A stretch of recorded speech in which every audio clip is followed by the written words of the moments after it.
In Miss Universe, a placement streak is a country's ultimate flex. Not just one good year, not a lucky semi-final, but years, sometimes decades of consecutive placements. A nation sending delegate after delegate, and every single time hearing their name called. The USA did it for 22 straight years. Venezuela did it for 21. The Philippines did it for 12. But every dynasty ends. Every streak breaks. And when it does, someone has to be the woman holding the sash when the music stops. Hello, I'm the Pageant Nerd. This video was suggested by one of my longtime subscribers, Emil Lyon, and it's one of the best ideas I've ever received. There are exactly 8 women in Miss Universe history who share a very specific, unenviable distinction. They were the delegate who ended a placement streak of 10 or more consecutive years for their country. Now let me say this right at the top, because I don't want this video to be misunderstood. This is not a blame ranking. This is not the women who failed their countries. That is not what we're doing here. Every single woman on this list earned her national title. Every single one deserved to represent her country. And in a lot of these cases, the streak ending had less to do with the delegate herself and more to do with timing, expectations, pageant politics, organisational support, momentum, bad luck, or just the fact that eventually the pageant gods decide to humble everybody, because that's what they do. So really, this video is about pressure. What does it feel like to arrive at Miss Universe carrying not just your own hopes, but 10, 15, or 20 years of national expectation, and then be the one remembered because that run happened to end with you? That's a lot to put on one woman in a sash. Before we begin, if you enjoy this kind of deeply nerdy pageant history content, please like this video, subscribe to the channel, and if you'd like to support my channel directly, super thanks is always hugely appreciated. Okay, so in chronological order, let's begin.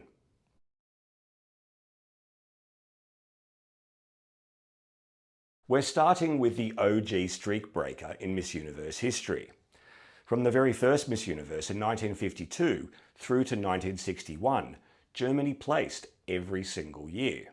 That is 10 straight placements from the literal birth of the pageant.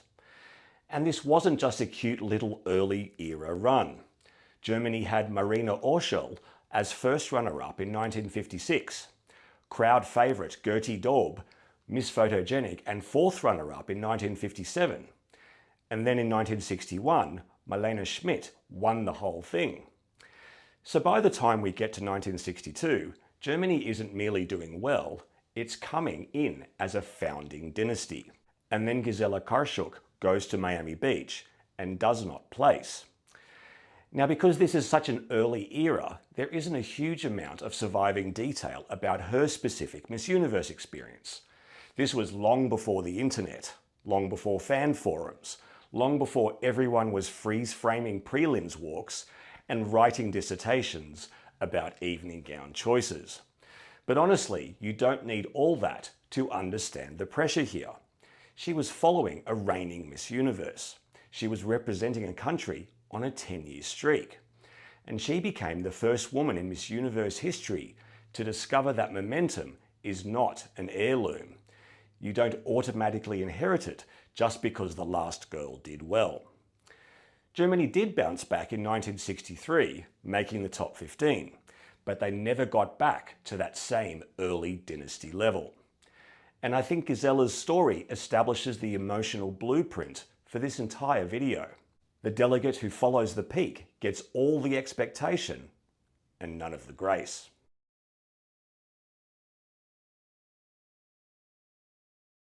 Now let's get into the USA's first major streak break. And yes, there's an asterisk here, because with Miss Universe and old rules, there is always an asterisk. The USA placed every year it competed from 1952 through 1975. In 1957, Leona Gage was provisionally announced as a semi-finalist, so the USA had technically made the cut. But on the eve of finals night, it emerged she was married and had children. sufficient grounds for disqualification back then, and indeed as recently as 2022. It was a shocking development for the host nation.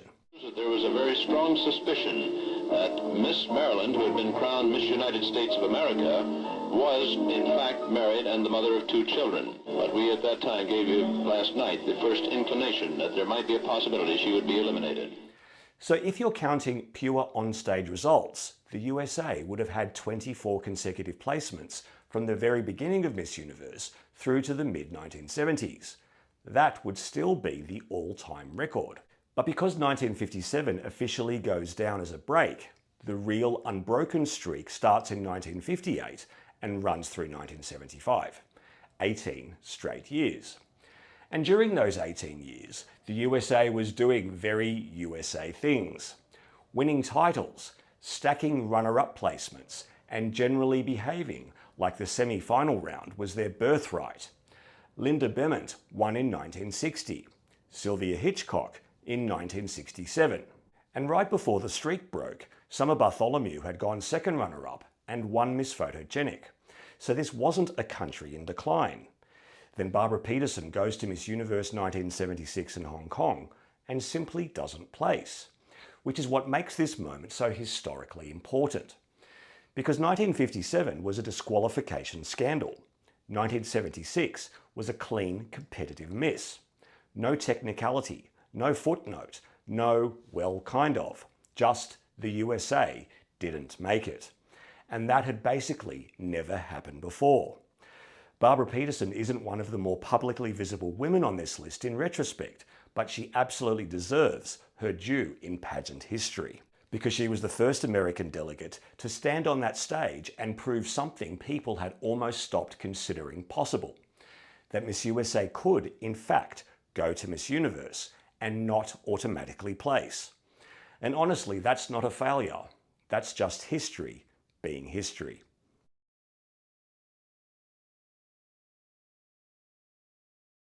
After Barbara Peterson broke the USA's first major streak, the Americans responded in the most American way possible, by immediately starting another one, and somehow making it even longer. From 1977 through 1998, the USA placed for 22 consecutive years. That is still officially the longest placement streak in Miss Universe history. And again, this wasn't a streak made up of just scraping into the semi-finals and calling it a day. This was a powerhouse run. Shawn Weatherly won in 1980, Chelsea Smith in 1995, Brooke Lee 1997. There were 4 first runner-up finishers in there as well. And the year before the streak ended, Shawnee Jebbia still made the top 5. So the machine was still machining. Then Kimberly Pressler wins Miss USA 1999, goes to Trinidad and Tobago and doesn't place. And just like that, the longest streak in Miss Universe history is dead. Tonight, Julian Alley, any surprises up there? And of course, the Miss USA did not make it. This has got to be the first time in like 15 years. 15 years, a very, very long time. But I think it is a great top 10. It's a great top 10. Now, historically, that is massive. But what makes Kimberly Pressler especially interesting to me is that she may be the best example in this entire video of how little one Miss Universe result actually has to define your life afterward. Because she basically left pageantry and said, anyway, on to the next career. After I crowned my successor, I moved to Los Angeles the very next day, and within a month, I had a signed contract on MTV, and it's because of the relationships that I put together while I was Miss USA that I was able to get that job, and that started my career off as, you know, a TV host and sports reporter. Like she really said, thanks for the sash, I'm going into sports broadcasting. And she built her career, a serious one. So yes, in Miss Universe history, Kimberly Pressler will always be the woman who ended the 22-year US streak. But in the story of Kimberly Pressler's life, that feels almost incidental. And honestly, I love that for her. Because if this video proves anything, it's that pageant fans can act like a non-placement is some kind of eternal branding iron. And in real life, it often just isn't.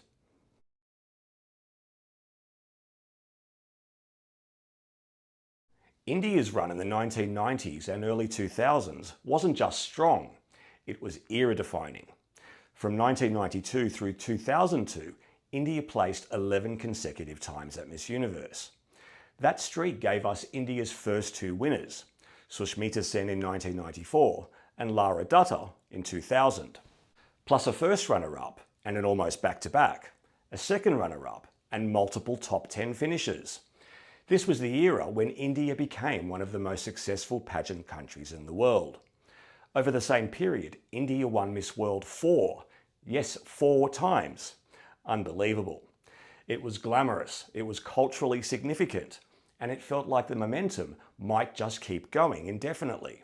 Then in 2003, Nikita Anand goes to Miss Universe in Panama City and doesn't place. And what really gets me here is that she was only 19 years old. That is such a young age to be handed the weight of a country coming off a full-blown golden age and basically be told, okay, now keep the dynasty alive. That's a ridiculous amount of pressure to put on someone who is still in their teens. Anand didn't become a hyper-visible public figure after pageantry in the same way that Sen or Dutta did. But that doesn't make her story any lesser. It just makes it different.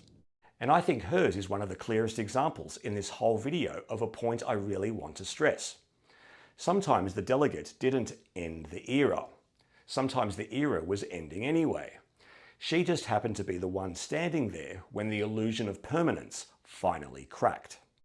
India wouldn't win Miss Universe again until Harnaz Sandhu in 2021. That's not something one 19-year-old in 2003 should have to symbolically carry forever.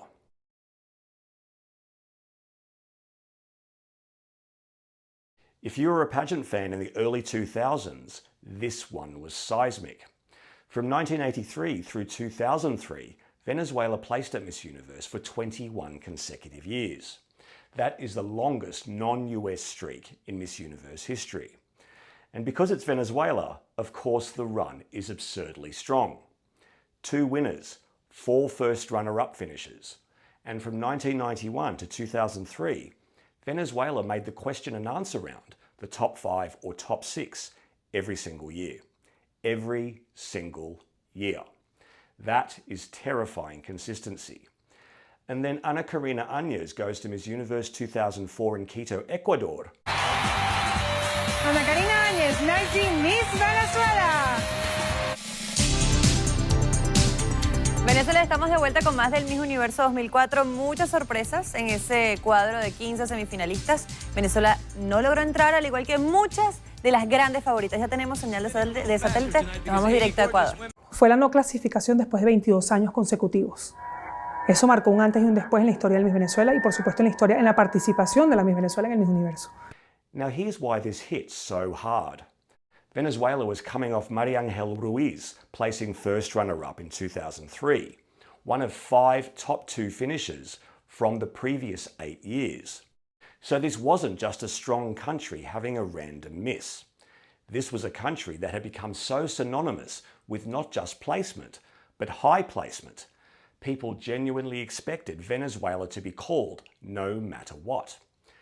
You know that feeling when the semi-final announcements are happening and one country hasn't been called yet, but everyone assumes they're being saved for the dramatic last slot. That was Venezuela in 1985, 88, 93, 96, 99, 2002, and more recently 2009 and 2011. And then 2004 happens. Mexico is announced in the final spot. No Venezuela in the top 15. Pageant fans lose their minds because once a country becomes that dominant, people stop reading the actual contestant in front of them.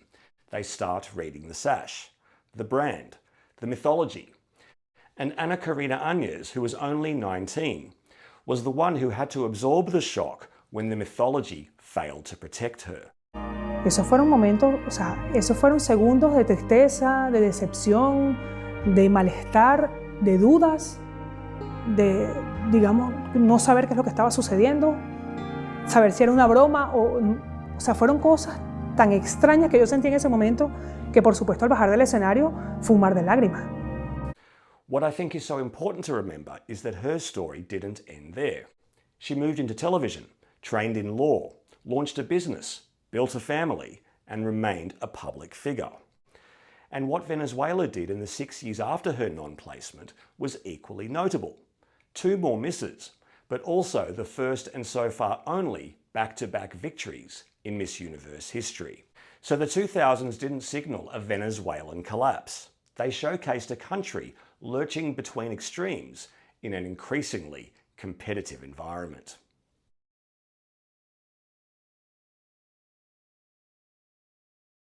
Brazil's run is one of the shortest streaks on this list, but I actually think it's one of the best examples of how deceptive momentum can be. Brazil placed every year from 2011 through 2020. That's 10 straight years. And within that run, they had several strong results.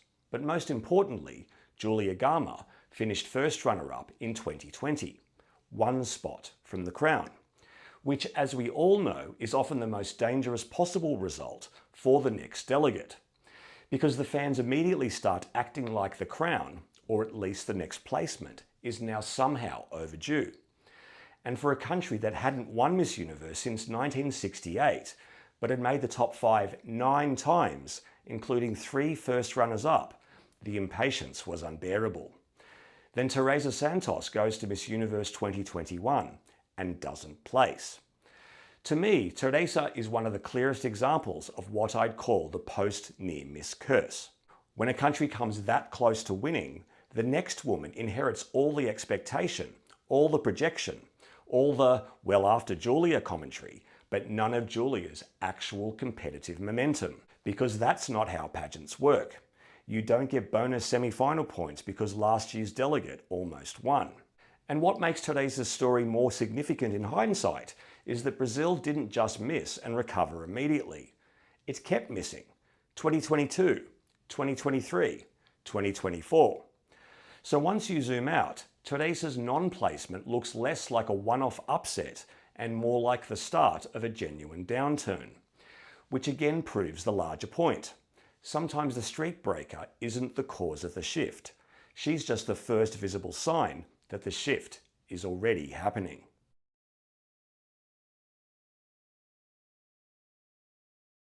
And now we arrive at the one I know a lot of you are especially invested in, the Philippines. From 2010 through 2021, the Philippines placed at Miss Universe for 12 consecutive years. And let's be honest, this is one of the most iconic country runs we've ever seen in the modern era. Venus Ra, Shamsi Supsup, Janine Tugonon, Ariela Arida, MJ Lastimosa, Pia Wurzbach, Maxine Medina, Rachel Peters, Catriona Gray, Gazini Ganados, Rabia Mateo, Beatrice Luigi Gomez. That is a serious lineup.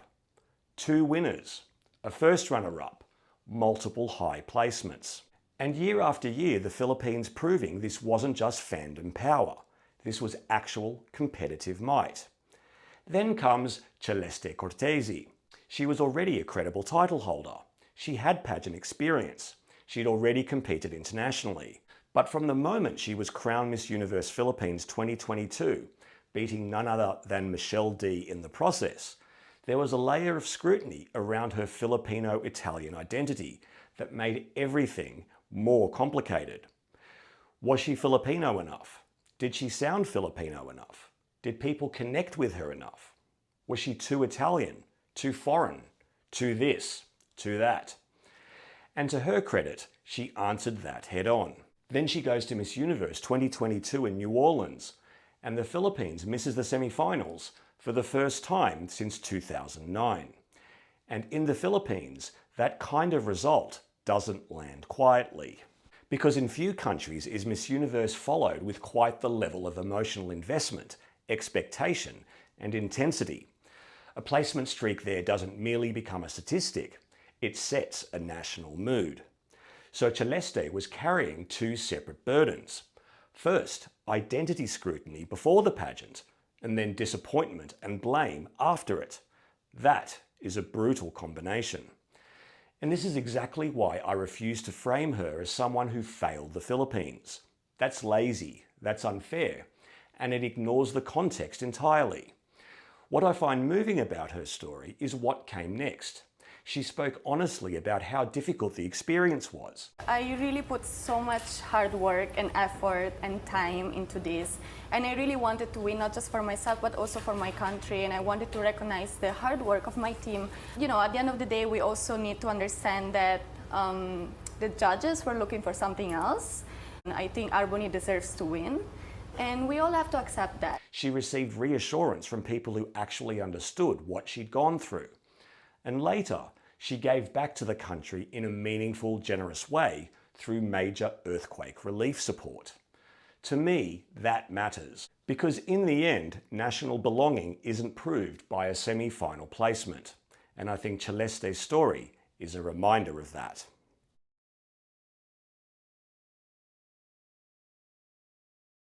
And finally, we get to the most recent streak breaker, and maybe the one whose story says the most about how much the system around a delegate matters. After missing in 2010, the USA built yet another Miss Universe streak. 13 consecutive placements from 2011 through 2023, the fourth longest streak of all time. That run included 2 winners, a first runner-up, and generally solid consistency throughout.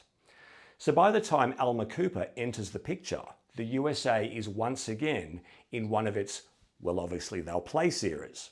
And on paper, Alma Cooper is one of the most impressive Miss USA winners in recent memory. West Point graduate, top 5% in the class, active duty Army officer, Knight Hennessy scholar, Stanford data science student, objectively an absolute powerhouse. But she also won Miss USA at a moment when the organisation itself was in visible chaos. Recent resignations, allegations of toxic culture, public instability, a brand in crisis. So although Alma was an exceptionally strong title holder, she wasn't walking into Miss Universe backed by a stable, confident, fully functioning national organisation. And that matters. She goes to Miss Universe 2024 and doesn't place. And honestly, I think Alma's story is the clearest proof in this entire video that pageant outcomes aren't solely about the woman. They're also about infrastructure, support, preparation, institutional stability, whether the franchise behind you is actually capable of setting you up to succeed. And in Alma's case, the signs increasingly pointed to no. What came after only reinforced that. Her public reflections were candid and sobering.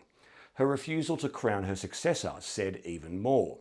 This wasn't a delegate having a simple bad night at Miss Universe.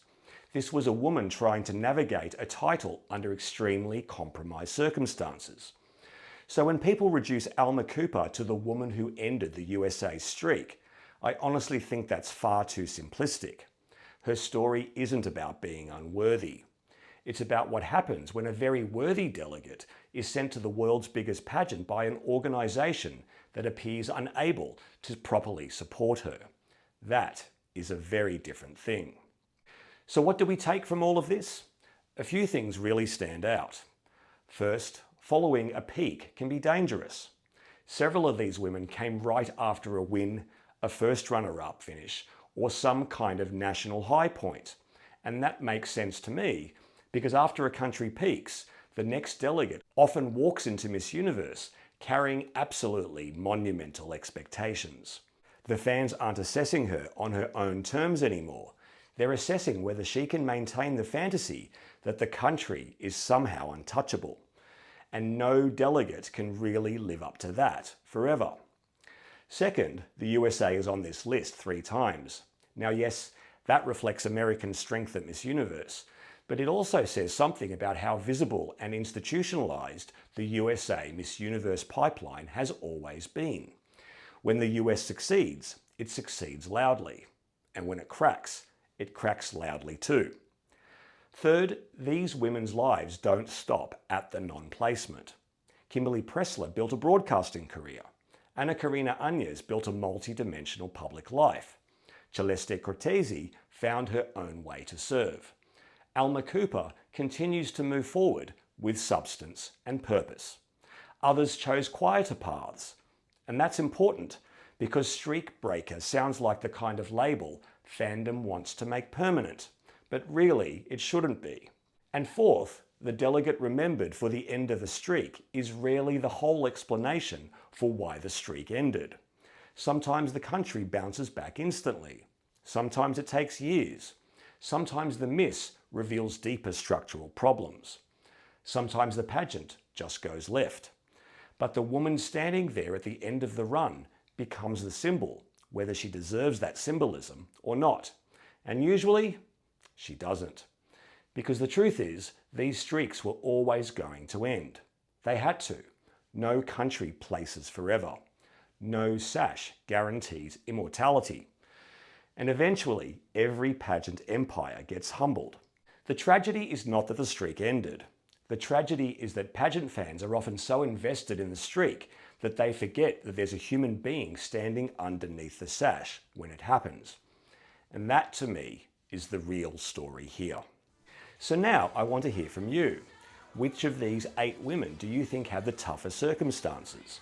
And whose post-pageant story surprised you the most? Let me know in the comments below. And if you enjoyed this video, please give it a thumbs up, subscribe to the channel if you haven't already, and super thanks is always very much appreciated. I'm the Pageant Nerd. Bye for now.